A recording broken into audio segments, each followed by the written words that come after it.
from a stability point of view for housing associations, sustainable tenancy is obviously a big part of that. And as cost of living goes up, that's obviously threatened in some ways because people are in certain parts of the country quite publicly having to choose between things like eating or heating and things. So I think these sorts of things to enable people to free up some money themselves with the likes of vouchers and money off does kind of feed in quite nicely to that sustainable tenancies piece. But like you say, also, when they're measured so heavily on satisfaction these days as well, it's another part of the relationship, which I suppose takes it to another level of, okay, this is our actual level of customer support. We're helping you with sort of money management with these sorts of ways as well. What about in terms of tenant feedback and sentiment and things? Because that's something which, so with the TSM change last year, the consumer regulation change earlier this year, housing associations are having to capture more feedback, capture customer sentiment, and demonstrate that they're acting upon it.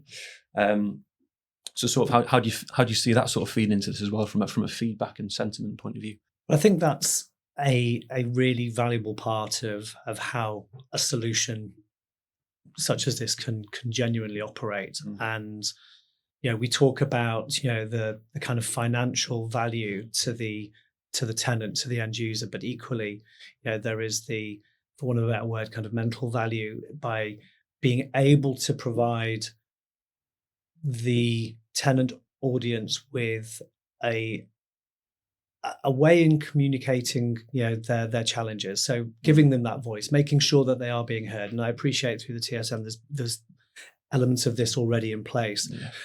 But I think that feedback is so critically important, and it cuts across a few levels. I mean, firstly, if you are using that survey data, and there are businesses in this space that can support that with other survey mechanics, it helps really identify pain points that actually at a holistic level the housing association may not even be aware of.